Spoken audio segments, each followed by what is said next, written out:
Champions trophy से पहले भारत के लिए आई दो खुशखबरी। क्या इंग्लैंड, क्या न्यूजीलैंड, ऑस्ट्रेलिया के भी उड़ गए होश। बब्बर शेर ने दिखाया जोश, इंग्लैंड हुआ धड़ाम। रोहित शर्मा ने अकेले अपने दम पर इंग्लैंड को किया बर्बाद। शुभमन गिल ने लिखी इंग्लैंड की बर्बादी की कहानी।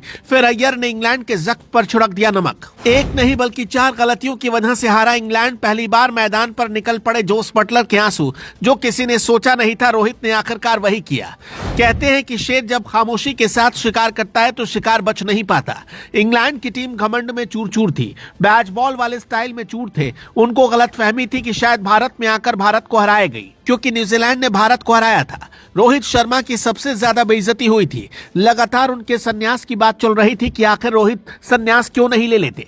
रोहित का बल्ला तो चल नहीं रहा है, कप्तानी भी खराब हो रही है। उस बल्लेबाज, उस कप्तान के ऊपर सवाल खड़े किए गए जिसने भारत को T20 विश्व कप जिताया। उस रोहित शर्मा के ऊपर सवाल खड़े किए गए जिसने भारत को हर बार मैच जिताने की कोशिश की और भारत को बड़े टूर्नामेंट में ऊंचाइयों पर पहुंचाया। लेकिन अब हिटमैन ने अपने आप को एक बार फिर साबित किया है। हर किसी को अग्नि परीक्षा देनी होती है और इस बार अग्नि परीक्षा थी रोहित शर्मा की। लगातार 17 पारियों से रोहित शर्मा का बल्ला एकदम खामोश था। किसी ने सोचा नहीं था कि इस तरीके से रोहित शर्मा वापसी कर जाएंगे। मैदान था कटक का। रोहित शर्मा बल्ला लेकर जब मैदान पर आए तो उनके दिमाग में काफी कुछ चल रहा था। कुछ हार का सितम, कुछ विरोधियों की चाल, कुछ पुरानी यादें। लेकिन रोहित शर्मा एक नया इतिहास बनाने के लिए ही मैदान पर आए थे और उन्होंने वो इतिहास बना दिया। रोहित शर्मा के बल्ले से 119 रन निकले और 90 गेंदों का उन्होंने सामना किया। 7 छक्के रोहित शर्मा ने अपने बल्ले से लगाए। 119 रन पर रोहित तो आउट हो गए, लेकिन भारत के लिए दो सबसे बड़ी खुशखबरी आ गई। पहली खुशखबरी तो यही कि भारत का दमदार बल्लेबाज, भारत का असली हिटमैन अब अपने फॉर्म में वापस आ चुका है।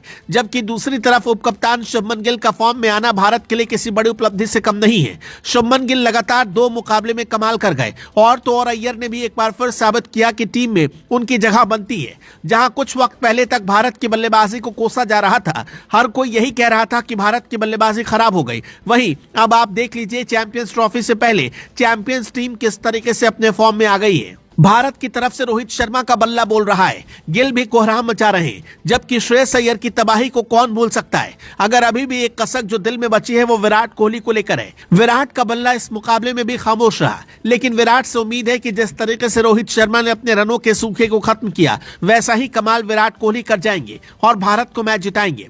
अगर बात की जाए इस मुकाबले की, तो इस मुकाबले में इंग्लैंड ने टॉस जीता था और उसने पहले गेंदबाजी के लिए भारत को आमंत्रित किया। भारत की तरफ से बहुत अच्छी गेंदबाजी तो नहीं की गई। बुमराह की कमी पूरे मुकाबले में खलती रही। हालांकि भारत ने जैसे तैसे करके 304 रन के स्कोर पर इंग्लैंड को समेट दिया। इंग्लैंड की टीम 50 ओवर नहीं खेल पाई। मुकाबले में वरुण चक्रवर्ती ने डेब्यू किया, जबकि दूसरी तरफ सबसे असरदार गेंदबाज रविंद्र जडेजा साबित हुए। उन्होंने 3 विकेट निकाले। जडेजा की फिरकी के आगे इंग्लैंड धड़ाम हो गया, लेकिन जब बारी बल्लेबाजी की आई तो स्कोर थोड़ा बड़ा मालूम पड़ रहा था। लेकिन रोहित शर्मा ने इस स्कोर को ऐसा छोटा बनाया, ऐसा कुछ इंग्लैंड ने सोचा भी नहीं था। इंग्लैंड यही सोच रहा था कि शायद वो इस मुकाबले में जीत जाएगा, लेकिन अब भारत ने 2-0 से सीरीज को अपने नाम कर लिया। इंग्लैंड की हार की अगर बात करें तो उसके पास कोई प्लान ही नहीं था। रोहित शर्मा को कैसे आउट किया जाए, बहुत सारे जाल बिछाए गए, लेकिन रोहित ने सारे जाल काट दिए। नतीजा ये रहा कि इंग्लैंड इस मुकाबले में फिर हार गया। दोस्तों, जिस तरीके से रोहित फॉर्म में आए, आपको क्या लगता है, क्या भारत चैंपियंस ट्रॉफी जीत पाएगा? अपनी राय बताएं।